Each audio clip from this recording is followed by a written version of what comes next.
What's up, people? This is the Real King 10-182nd, and I'll say welcome to the throne room. I'm here to give you my deck profile on the Dark World deck.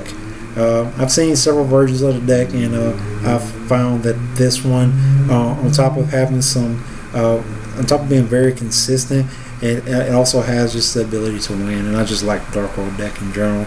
I'm happy to be back playing with it again. But I'm gonna go ahead and I'm gonna get started. Leading off with Snow. Probably one of my favorite cards in the entire deck. I think it's probably my favorite for most Dark World players.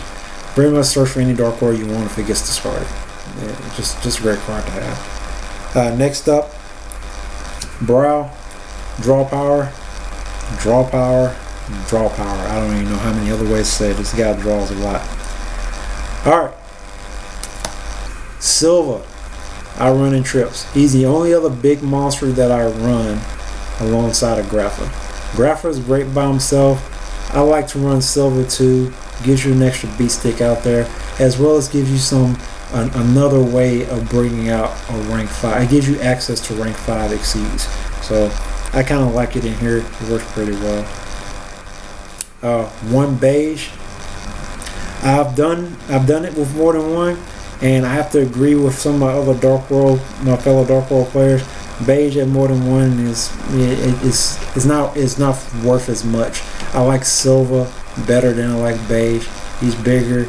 He goes into better things, but one beige still works out well. And the boss monster for the Dark Worlds, Grapha. He's self-explanatory. He gets pitched from your hand. Go pop a card and destroy it, and you can always return one face-up Dark World monster except for himself. And special summon him out of your graveyard. Great card. Lastly, for the monsters, one Trance Archfiend.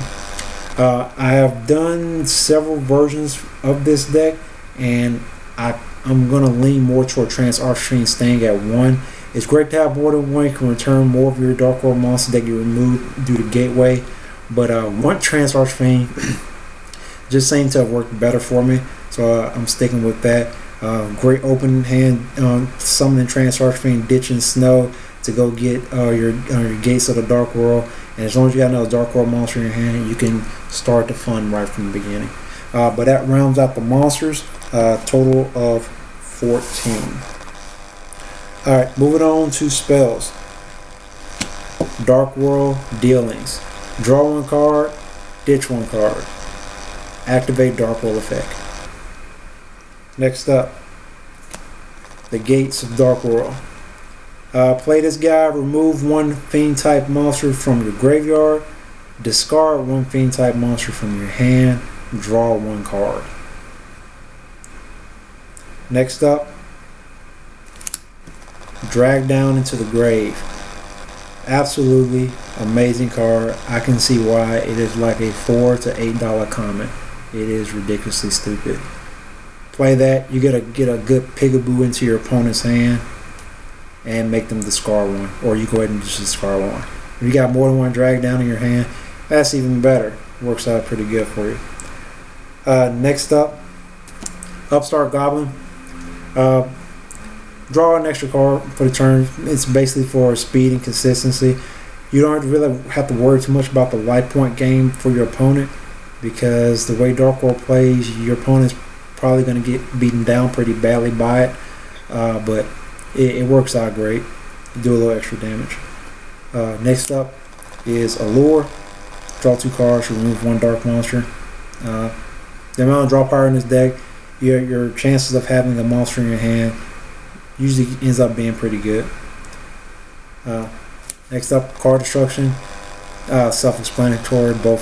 Both you and your opponent discard your entire hand, and then draw the same number of cards you discarded.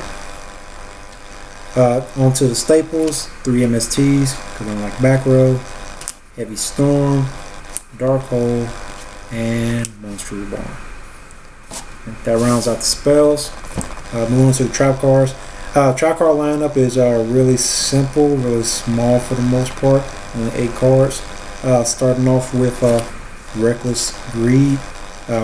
Again, this is mainly for speed and consistency, but you do have to skip your draw phase for the next 2 turns, so that's kind of bad, but it's not. But it's workable with the Dark World because they draw a lot anyway. Next up, Torrential. Combos well with Trance Archfiend. Summon it. Just let it die by Torrential. Or Trance Archfiend already up on the field. Your opponent summons Torrential. And grab one of your Dark World monsters that you removed. Solemn Warning, and of course Solemn Judgment. Oops, excuse me. Solemn Judgment.